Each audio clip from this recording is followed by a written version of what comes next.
Yep, we're on to Texas. Got started on these guys yesterday. Obviously, we had the teleconference, I guess, so you guys know that already. Sark's done an unbelievable job. First year in our conference. I don't know why I feel like they've been in the conference forever because of them playing in the playoffs last year, and they had the series with Alabama. So, you've seen them on tape, and their team is built like an SEC team. He's done a tremendous job. Their defense is one of the best in the country. They've got explosive skill players. Did a tremendous job in the portal. Quarterbacks playing at a high level, and they've replaced a big group of backs who the backs they've got are doing a great job. So all in all, should be an exciting, challenging SEC championship. Yeah, Coach, in what ways do you think your football team's gotten better since that first matchup with those guys? And same question to Texas. What areas have they improved since you guys have faced? I don't know how to answer that. It doesn't seem like that long ago that we played them. I guess it was mid-October or so, that we played those guys. And, there are areas that we have played better in and then areas that we haven't. And it's almost gone both ways in terms of we've had games we played better in certain areas and then games we didn't play better in certain areas. We offensively, we didn't run the ball real well against these guys. We kind of succeeded off of their mistakes, their turnovers, and we scored points off of their turnovers. But we've played well offensively at times since, and we've played well defensively at times since, but we've also not put a complete game together. And that's probably what we're trying to do best now is play our best when our best is needed.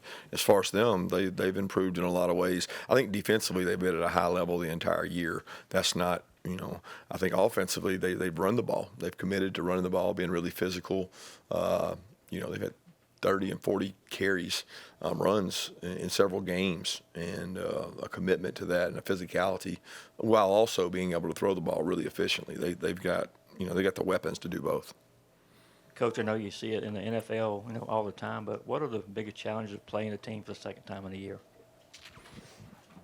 They're the same challenges they were the first time you played them.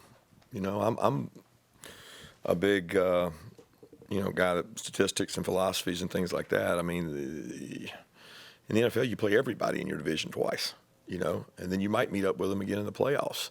So, when you flip a coin, there's no greater chance that it's heads or tails the second time you flip it. And I'm not comparing our game to a coin flip. I'm just saying that the previous matchup does not determine this matchup. You can't overstate that to your players because the flow of that game was different in the first 3, 4, 5 drives, and then after a turnover, it went the other way a little bit, and then momentum swung throughout that game, and momentum's going to swing throughout this game. It's just the way these games are. It's more about who executes well, who tackles well, who doesn't turn the ball over, and who has explosive plays. That's what it comes down to every game. Kirby, how did you feel like your defensive line played against Georgia Tech without Christian Miller, and just what is the challenge that defensive line is going to be up against with Texas offensive line? Yeah, I actually was very pleased with our defensive line against Georgia Tech. I thought we played blocks really well in a really tough situation. I mean, we had 16 second and longs. So if you told me before the game we were going to have them in second 7+ 16 times, I would have thought that we did something really, really well. What we didn't do was play real well on a couple of the second longs and a couple of the third downs, which really cost us. But the defensive line, we played more players there. We had to go into the well and play some younger guys, and they struck blocks and did some good things. What was the second part of your question? Just the challenge of facing Texas offensive line. Yeah, it's a different kind of challenge. They're massive, extremely physical. The Georgia Tech challenge was very different because it was like playing Wildcat quarterback, and they're both definitely challenges. But these guys have a lot of weapons around the quarterback, and they use all of them well. Kirby, I guess it goes without saying you prepare for both quarterbacks, but if you could comment on Arch Manning and his, I guess, maturity and maturing this season, and then secondly, Smile Munden, what kind of lift do you think he's provided for you guys since coming back? Yeah, Smile's been great. I thought he played one of his best games in his career against Georgia Tech in terms of physicality and sticking his face in the fan and striking blockers. He's a really good athlete, really good space player, and he had a lot of tackle production, but he played really physical in his last game. And I think he's ascending right now in terms of his play speed, his instincts, his confidence, and that's great because we want him to finish strong in his career here. As far as Arch goes, he's what everybody thought he was. He's athletic, smart, thick, a great thrower. I mean, he can run their entire offense while at the same time creating design runs or off-schedule runs, and both are scary because design runs with him are tough to defend because you're having to defend the whole field, and then he's also an elite thrower and passer. I mean, he's a great player, and they brought him along the right way. You know, he's gained confidence each and every week in the way he plays. He got to start some games. I mean, you couldn't write a better story for him in terms of development to be ready to go and be the starter. Kirby, what has led to Cash Jones becoming an effective third down running back in the passing game particularly? Experience. I mean, I think third down's a lot about what you've seen in your career.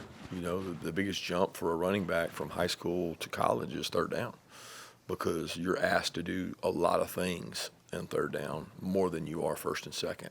And Cash's experience with his years here, I mean, he's gone through 4 springs of third downs. He's gone through 4 camps of third downs. I mean, he's a tremendous athlete. He's one of the best hand-eye. He spent a year on the scout team as a receiver, guys. I mean, like there's clips of him running around out there against Kamari and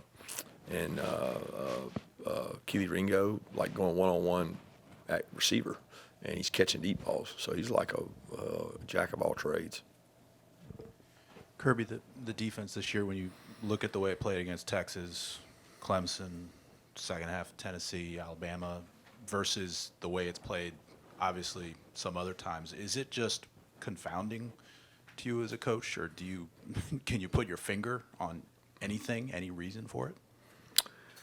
No, I don't know that I can. I do know that when we execute well, we play well. We have great resiliency. But the trait that confounds you or bothers you is that when something goes wrong, like any explosive play or any penalty that extends a drive has almost been catastrophic. Like we can't stop anybody if that happens, and we have not overcome that well. What we have done is stop people when we've had to. Play well in the red area. For a while there, we played really well at third down, but you can't put a finger on exactly what it was. If I could do that, then we'd certainly put a stop to it. But we've played well at times, and we've tackled well at times, and then we haven't at times. You know, we've had more injuries than we've ever had in terms of guys in and out, but we don't use that as an excuse around here. Yeah, just have you seen Carson this season try and maintain consistency and not sort of ride that wave of emotion? I don't really know how to answer that. I mean, I don't know how I've seen that because he hasn't. You know what I mean? Like Carson's very consistent in his thought process, his makeup, his process. You have to judge whether he's consistent on the field because I think he has been. I think people judge it on stats. They don't judge it on what we see, the day in, day out process oriented of what he's going through and what he's doing for the offense has been very consistent. What'd you see from Roderick Robinson, his return to the lineup on Saturday night, and is there any update you can share on Branson Robinson and his progress? Yeah, we're hopeful to get Branson back and bring him back at the speed that he's comfortable with and that he feels comfortable with. I thought Rod, I don't know how many snaps he played, 25, 28 snaps, something like that. For a guy that had not played tackle football in a long time, he got his first live action back, and he's still gaining confidence. He's still getting his play speed back. You can't replicate what he did in the game in practice. We try to. He got good reps during the week. I thought he did a great job in pass pro, an area that he's taken pride in. 2-minute catching the ball. He's just got to get back comfortable carrying the ball, running the ball, doing those things, and he's certainly very talented, and we hope that the longer he's coming back, the more he gets back to 100%. I mean, you can't just jump back out there and be 100%. Kirby, I know there are a few former coaches on the playoff committee. Would you like to see more former coaches that can help out with the eyeball test, and maybe Coach Saban lead that group? You know, I don't know. I don't know the best because I don't even know the makeup. Like I don't know the exact number of coaches versus administrators, who all's in there or who should be. So it's not something that I concern myself with because I don't have a lot of control over it. I certainly think that there's people that can make that decision better than me. Who all needs to be on it? They have to have a regional representation. I think that's important, but it's not something that I'm focused on right now. Kirby, how did Dylan feel coming out of the game on Saturday? And when he's healthy, what does he add to this offense? Well, he adds toughness, experience, quickness. He's got body quickness, ability to win one-on-ones. I think he came out of the game pretty healthy. I think it bothered him once, but it was good to get him out of it healthy because we need him to be healthy for this game. Kirby, I'm still in the process of sort of compiling this, but with regard to Carson Beck, fourth quarter on, second half on, it seems like he just takes it to a different level. We certainly saw that this past Saturday night. Can you talk about your observations in that respect and whether there's anything specific inherent to him that has made him so good at that? Yeah, I don't know how to answer that because I don't separate it. I mean, the stats do, but the stats lie. Stats are for guys that look at stats. I don't. I just look at what he does on the whole. Does he make the right decision? Does he make the right read? And that's not separated by halves or quarters. I just think the process he goes about to do it is. And you know, you can make a case that we have not started fast and well. Is that Carson Beck's fault? I can't sit here and say that's Carson Beck's fault. I can say that Carson Beck is responsible, just like every quarterback is, for things. But there's other things that affect that, and they're outside of his control. And I think Carson Beck does a good job preparing for games. I certainly think throughout his high school career, going back to the playoff run he made at Mandarin when he led them to a state championship, which I think was his junior year, he played well in those games, and he's played well at the finish and end of our games as well. So I mean, he's a clutch guy, he's a competitor guy, but I'm not questioning his ability to play in the first half just because of sheer numbers. Yeah, Kirby, you mentioned the defense, has been able to make stops when they need to. How much confidence do you think that gives that unit going into the SEC championship, maybe the playoffs, knowing that no matter what happens early in the game, they have made a habit of coming up big when they've needed to down the stretch? Yeah, I don't think you lean on that. You need to play well throughout, right? You need to start fast. You need to get off the field and give our offense field position. It's one of the things we haven't done a good enough job this year with our defense is creating field position advantage for our defense. We have had a lot of stops where we catch a ball on the 10-yard line, they start there, or we give up a field goal. And that's great, but that's not what we want to be. We want to stop people and force them to have to throw long third downs and then get the ball back to our offense. And I don't think you can say we're confident that we can stop them when we have to. We need to be confident we can stop them. I think the defense was with like over 90 snaps. If I'm not PFF 93 or something like that. So I got a couple questions just to kind of finish out the Tech game. The timeouts you were calling in the overtime, how much of that was your guys being set versus making a read on what you were seeing from Tech? And the two, Travaris Robinson was a new coach that joined the staff this deep into the season. Is it more of a voice? I know you guys kind of called defenses by committee, but it looked like he was pretty active out there. No, T-Rob does a great job. He and Dante both do. They both are responsible for our secondary, and they both one works, with the safeties, one works with the corners, but they provide a lot of help to Glenn in game plan, in-game adjustments. They're both really good coaches and help out all our defensive staff pitches in regards to that. And then the timeouts are more relative to whether or not you feel like you're in a good call against the look. That could be offensively or defensively. I mean, you can't take it with you. So it's one of those that you use it if you think it's an advantage. Kirby, off topic from this game, Fran Brown has Syracuse in the top 25. What do you make what he's done there? And he said you offered him a message before the Miami game that he was very appreciative of. Can you share something about what that might have been? Now, his son and my son are like really good friends, and so they went to school together, played football together, and played basketball together. So they're good buddies. And it was the morning we didn't have a game. It was the morning before their game, and I mean, just wished him luck and congratulations on a great season so far. That was the biggest thing. Fran's done a great job. Fran made me a better coach. Fran thanks me all the time for what Will and I did for his career and spent time with him, but Fran did more for us than we did for him. I mean, he's a great recruiter, great person. He taught me a lot about, managing players, talking to players, coaching players, and then he learned a lot of scheme here. And he's been around a lot of good coaches. It's not like his first place around good coaches. He's been a great man, father, husband, but also a great coach. And I knew he'd make a great head coach. He said that was his goal when he came. He said, I want to be a head coach. And I said, well, we'll work together. You help me and I'll help you. And both of us held up our end of the deal. And I'm so happy for him and not shocked at all because he's hired a great staff. And Fran has a way with people. They like Fran. Those players are going to fight like hell for Fran. Kirby, a couple weeks ago, you said that we need to play better around Carson Beck, but then you've also had some receivers drop a lot of passes. You've had a lot of dropped balls this year. How do you fix that, and how do you play better around Carson to give him that support when the ball's on target?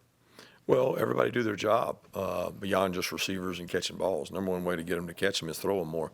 So we got to continue to show confidence, let those guys make plays. You help the quarterback with a better run game, which that might be some communication by Carson to them, who we're working to, and some communication by the O-line. It might be reads by our backs, and our backs running the ball better and seeing the holes and reading things better. We've got young backs who sometimes they're going to hit it. They're going to go run hard, but there's more to a run game than just how hard you run. So there's a lot of things. Tight ends, making plays, which we were able to do in some of the Tennessee game. It dictated that to us. And it's not as simple as, well, we got to target this guy more. We got to target that guy more. A lot of our offense is full field reads, and it's not predicated on who the ball is going to. It's predicated on who the defense is giving the most space to. And that's probably the biggest thing is that I think guys have played well at times around him, and he's got to play better. He knows that, and everybody on offense does. So does the defense for this game. Time for one more question. Coach, right up here, going back to that first game, you had mentioned the flow kind of affected maybe an approach or a game plan for Texas. But when you look at Sark, what kind of stands out about his play design, his play calling ability? Yeah, it's attack mode. He's threatening you on the width of the field and the vertical part of the field, and now more than ever, the interior between the tackles run game. So he's going to challenge you in every facet of the game and create matchups through motions and orbits. He does a tremendous job of the use of his personnel. It's why they've been successful.